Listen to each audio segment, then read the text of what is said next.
Você já viu uma velha ferrovia abandonada. Trilhos enferrujados cortando o mato alto na beira de uma rodovia. Uma estação centenária com as portas trancadas. Parece ruína do tempo, mas é a cicatriz física de uma escolha de governo. Hoje, 65% de tudo que você consome chega de caminhão. Essa dependência, que encarece o frete e aperta o seu bolso a cada alta do diesel, não começou com o preço do petróleo. Ela tem data para nascer, 31 de janeiro de 1956, no discurso de posse de Juscelino Kubitschek. A acusação popular é direta. JK trocou os trens pelo asfalto para abrir o mercado às montadoras estrangeiras. Só que os documentos contam uma história mais complexa. O tamanho da conta aparece em qualquer planilha atual. O custo logístico do Brasil consome 15,5% do PIB, quase o dobro do que gastam Alemanha e Estados Unidos, países que rodam sobre uma matriz equilibrada entre trilho, estrada e água. No Brasil, 2 em cada 3 quilômetros de carga viajam sobre pneus. Um único caminhão carrega 20 toneladas. Um vagão ferroviário carrega 100. Um trem completo, 1.000. Cada carga que foi do trilho para a estrada multiplicou o diesel consumido, o número de motoristas na pista e o risco de acidente nas rodovias. Quando o diesel sobe, o preço do arroz, do cimento e do fertilizante sobe junto. Quando os caminhoneiros param, o país para. É a mesma dependência, repetida há 70 anos, em qualquer governo, sob qualquer moeda. A malha ferroviária, que ainda aparece no mapa, tem menos de 30.000 quilômetros úteis. Em 1955, havia 37.000. Na década de 1990, restavam 22.000. Mais de 8.000 quilômetros de trilhos desapareceram sob o mato, ou sob o asfalto. Cada trecho erradicado é uma estação fechada, um pátio sem locomotiva, um trecho que não volta mais. Esses números não são consequência do acaso. São o saldo de uma decisão que tem nome, data e assinatura. A versão popular aponta o culpado e o motivo. Os arquivos mostram que a escolha foi pública, documentada e mais fria do que a lenda sugere. Os trilhos desativados continuam sob a terra. A logística barata que eles deveriam carregar, não. O espaço entre esses dois fatos é o que está em jogo. Em 1955, último ano antes da virada, o Brasil tinha 37.092 quilômetros de ferrovias ativas. Era uma malha construída ao longo de um século, fio a fio, para ligar o café do Oeste Paulista ao Porto de Santos, o minério de Minas ao Rio, a borracha da Amazônia ao Atlântico.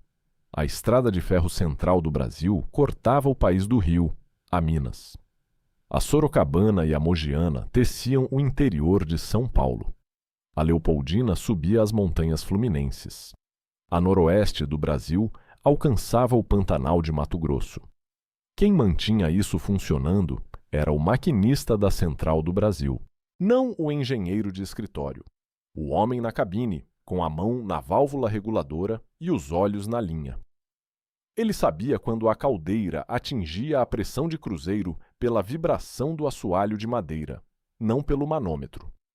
Conhecia o ponto exato de aperto do freio manual na descida da Serra do Mar, na bitola de 1 metro, para não travar as rodas nos trilhos úmidos. Sabia em quais curvas havia sedia depois das chuvas e reduzia a marcha antes do maquinista mais novo perceber o risco. Esse conhecimento levava anos para se formar e não cabia em manual algum. A malha parecia vasta. Era, na verdade, 18 ferrovias costuradas com fios soltos. 3 bitolas diferentes, métrica, larga e mista, corriam lado a lado sem nunca se encontrar. Um vagão carregado em Santos não chegava a São Paulo sem ser transbordado. Outro, saído de Belo Horizonte, parava na fronteira de Bitola e esperava. A integração nacional no papel ferroviário não existia. Grande parte dos ramais era de baixíssimo tráfego, com trilhos do século XIX ainda assentados sobre dormentes de madeira apodrecida. O tamanho da malha não refletia sua utilidade. Refletia um século de concessões regionais, cada uma com sua própria bitola, seu próprio material rodante, sua própria lógica de exportação. A malha ferroviária parecia extensa no mapa. A compatibilidade técnica entre suas linhas, não. No dia 31 de janeiro de 1956, Juscelino Kubitschek subiu a rampa do Planalto e discursou para uma nação que ainda se deslocava de trem. No dia seguinte, assinou o Decreto 38.844 e criou o Conselho de Desenvolvimento. Em 16 de junho, assinou o Decreto 39.412 e criou o GEA, o Grupo Executivo da Indústria Automobilística. Em 16 de março do ano seguinte, a Lei 3.115 fundiria 18 ferrovias numa só estatal, a RFF-SA. 14 meses bastaram para selar o desenho da política. JK chegou ao poder com um slogan: 50 anos de progresso em 5 de governo. O plano de metas tinha 31 metas distribuídas em 5 setores: energia, transporte, alimentação, indústria de base e educação. A construção de Brasília era a meta-síntese, a obra que reposicionaria o eixo demográfico do país para o centro-oeste. A integração territorial virou a variável central de qualquer decisão de infraestrutura. O setor de transportes recebeu 29,6% do orçamento previsto. Dentro dele, a divisão não foi paritária. A meta de estradas de rodagem previa construção e pavimentação de cerca de 10 mil quilômetros. A meta de ferrovias falava em reaparelhamento, verba emergencial para manter rodando o que já existia, não para uniformizar bitolas, retificar traçados ou comprar locomotivas modernas. O asfalto era a estratégia, o trilho, manutenção. JK não tomou essa decisão sozinho. Lucas Lopes estruturou tecnicamente o plano de metas. Lúcio Meira articulou o Conselho de Desenvolvimento e o GEA. Os dois compartilham a responsabilidade do desenho. A escolha pelo rodoviarismo não foi um golpe de impulsão de um homem. Foi uma opção técnica, com número, decreto e justificativa. O argumento da época era concreto. O asfalto era mais rápido de implantar no prazo de 5 anos. A Belém-Brasília abriria a fronteira agrícola do norte em uma legislatura. A pavimentação até o Acre integraria o extremo oeste ao resto do país. A ferrovia, para fazer o mesmo serviço, exigiria décadas, orçamentos múltiplos e um esforço de uniformização de bitolas que nenhum governo conseguiria entregar dentro de um mandato. O contexto explica a pressa, não a absolve. O plano de metas não seria o último plano de transportes do Brasil. Governos posteriores teriam tempo e orçamento para corrigir o rumo e devolver aos trilhos o investimento que 1956 não deu. Não foi o que aconteceu. A prioridade aberta em 31 de janeiro de 1956 se transformou em rumo fixo, seguido por cada governo seguinte até os ramais virarem mato. JK nunca declarou guerra às ferrovias. Não há discurso, ofício ou decreto dizendo acabaremos com os trens. O que existe é mais frio, uma alocação orçamentária que deixou o modal ferroviário em estado vegetativo, enquanto o rodoviário recebia asfalto, subsídio e demanda garantida. A intenção não precisa estar escrita, o resultado está nos números. O que ainda falta saber é se alguém, antes de 1956, calculou o preço da opção pelo asfalto. Alguém calculou. 3 anos antes de JK subir a rampa do Planalto, uma comissão técnica já havia posto no papel o diagnóstico exato. Entre 1951 e 1953, a Comissão Mista Brasil-Estados Unidos reuniu engenheiros brasileiros e norte-americanos para mapear os gargalos da economia nacional. O resultado foi um relatório em 9 volumes. O tomo V dedicou-se aos transportes. A conclusão, escrita em linguagem de escritório técnico, não deixava ambiguidade. A desorganização ferroviária era o maior estrangulamento econômico do país. A obsolescência do material rodante, a confusão de bitolas, a ausência de conexão entre sistemas. Tudo isso impedia a indústria de escoar, o agricultor de vender, o país de crescer no ritmo que poderia. A comissão não recomendou abandonar o trem. Recomendou o oposto: uniformizar bitolas, retificar traçados, reaparelhar a malha antes, ou em paralelo, a qualquer expansão rodoviária de larga escala. O diagnóstico era claro sobre o custo de ignorar o problema. Sem trilho integrado, a carga migraria para a estrada. Sem estrada pavimentada em escala nacional, essa carga ficaria refém do preço do combustível e do estado da pista. A conta viria embutida no frete, embutida no preço da mercadoria, embutida no bolso do consumidor. Eugênio Goudin, no BNDE, repetia o ponto. Roberto Campos participava dos trabalhos. Os dois nomes pesavam. Não eram ativistas em busca de causa. Eram técnicos que haviam aberto as planilhas. O relatório foi entregue em dezembro de 1953 ao governo Vargas. JK ainda não estava no poder. Quando assumiu, 3 anos depois, o documento estava disponível. Os volumes existiam, as recomendações existiam. O que não existiu foi a escolha de segui-las. O volume completo não existe mais. O que resta são os tomos de transporte e as referências em relatórios do BNDE. Nem tudo sobrevive ao tempo, mas o suficiente sobreviveu para que ninguém pudesse alegar ignorância. O plano de metas, quando chegou, inverteu a ordem. Em vez de primeiro fixar o trilho e depois expandir a estrada, fixou a estrada e deixou o trilho em manutenção emergencial. A recomendação técnica virou documento arquivado. O caminho oposto virou política de Estado. Os relatórios foram entregues. O asfalto avançou sobre os trilhos antes que as respostas fossem lidas. O mecanismo não está em um decreto só. Não está em uma assinatura. Está na soma de 4 movimentos coordenados em 14 meses. Cada um deles, isolado, parece administração rotineira. Juntos fecharam a janela de modernização ferroviária no momento exato em que ela ainda podia ser aberta. O primeiro movimento foi a planilha. O plano de metas reservou 29,6% do orçamento previsto para o setor de transportes. Dentro desse valor, a divisão não foi equilibrada.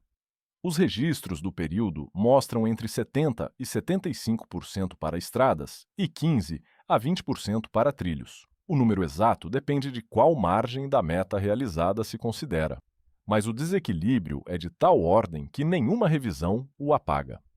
As rodovias receberam o dinheiro da expansão. As ferrovias receberam o dinheiro da sobrevida. O segundo movimento foi o mercado. O Decreto 39.412, de junho de 1956, criou o GEIA e abriu a torneira dos incentivos cambiais e tarifários para montadoras estrangeiras se instalarem no ABC paulista. Em poucos anos, o Brasil passou a produzir caminhões. Caminhão é um veículo que só tem sentido onde existe estrada pavimentada. Cada fábrica inaugurada no ABC era um compromisso adicional com o asfalto e um argumento a mais contra o investimento no trilho. O terceiro movimento foi o passivo. Em março de 1957, a Lei 3.115 fundiu as 18 ferrovias da União numa só estatal, a RFFSA. A nova empresa herdou 3 bitolas incompatíveis, traçados sinuosos do século XIX, material rodante obsoleto e passivos trabalhistas acumulados de décadas. Herdou, sobretudo, uma malha que já não dava lucro em nenhum ramal isolado. A unificação administrativa era necessária. O que faltou foi o capital para fazer a unificação virar modernização. A RFFSA nasceu grande e quebrada. O quarto movimento foi a equação concorrencial. Não há uma assinatura que diga vamos subsidiar o diesel e congelar a tarifa do trem. A conta aparece quando se cruzam os relatórios anuais da RFFSA com a política de preços de combustível do período. O diesel rodoviário recebia subsídio cruzado. O asfalto era construído pelo Tesouro a fundo perdido. A estrada não pagava pedágio proporcional ao seu custo de manutenção. A tarifa de frete ferroviário, por motivo político, ficou congelada. O trem não podia subir o preço para cobrir o custo crescente da via permanente deteriorada. O caminhão rodava sobre uma plataforma quase gratuita. Cada tonelada que migrava do trilho para a estrada reduzia a receita do trem e acelerava a próxima degradação da malha. A soma desses 4 movimentos produziu um resultado frio. Antes de qualquer caminhão nacional sair da linha de montagem, antes de qualquer ramal ser formalmente classificado como antieconômico, a concorrência entre os 2 modais já estava decidida. A ferrovia não perdeu mercado porque ficou obsoleta durante o governo JK. Ela já era obsoleta. Perdeu porque o governo entregou ao concorrente asfalto, combustível barato e demanda garantida, enquanto a ela coube a tarifa travada e a verba de sobrevida. Mesmo com recursos, a RFFSA enfrentaria décadas de trabalho para uniformizar bitolas e retificar traçados. Era um problema geracional. Mas a janela para começar a resolvê-lo existia em 1956. Foi nessa janela exata que o orçamento foi alocado para o lado oposto. Antes que o primeiro caminhão nacional saísse do ABC, o subsídio ao diesel já havia inviabilizado a tarifa do trem. Na oficina de vagões da RFFSA em Campinas, o engenheiro mecânico passava o turno desmontando o que aprendera a montar. Sabia projetar e corrigir os truques de bitola estreita para vagões de carga pesada. Um conhecimento que demandava anos de prática com as curvas fechadas e os desníveis das ferrovias brasileiras. Sabia calcular a folga entre o friso da roda e o boleto do trilho em curva de raio mínimo, sabia identificar pelo som de rolamento quando o cubo estava fora de coaxidade. Sabia onde soldar e onde não soldar. Esse conhecimento não se ensinava em faculdade. Formava-se dentro da oficina, com o tempo de serviço sobre o eixo. Aos poucos, os turnos ficaram ociosos. Os eixos empilhavam-se desmontados. As plantas das peças que ninguém mais encomendava foram arquivadas em gavetas. O macacão azul foi ficando mais limpo, não porque o trabalho melhorou, mas porque havia menos trabalho a fazer. O que aconteceu na oficina de Campinas aconteceu na malha inteira. A RFFSA acumulou déficits operacionais ano após ano. As tarifas congeladas não cobriam a manutenção da via permanente. A via permanente deteriorou. A velocidade comercial caiu. A carga migrou para o caminhão. A receita caiu. O ciclo se fechou sobre si mesmo. Em 1966, uma década após o plano de metas, o Decreto 58.992 instituiu a classificação formal dos ramais antieconômicos. O GSFRA passou a decidir quais linhas seriam suprimidas. O critério era aparentemente técnico: déficit operacional, baixo tráfego, custo de manutenção. O critério real era o resultado acumulado de 10 anos de desinvestimento.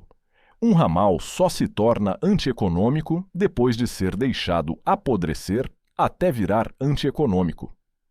A partir daí, ramais inteiros foram desativados. Mais de 8.000 quilômetros de linhas sumiram do mapa, arrancados, vendidos como sucata, ou simplesmente abandonados sob o mato. Estações centenárias foram fechadas. Pátios sem locomotiva viraram estacionamento. O traçado de algumas linhas erradicadas virou leito de rodovia. Os mesmos trilhos que haviam aberto o interior do país no século XIX foram substituídos pela estrada que deveria complementá-los. A erradicação não foi obra de JK. Ocorreu 10 a 20 anos depois, sob governos militares, sob outros ministros, sob outras prioridades. Mário Andreazza, no Ministério dos Transportes, administrou parte do desmonte. A inflação, o endividamento externo, a mudança de prioridade da ditadura, tudo isso pesou.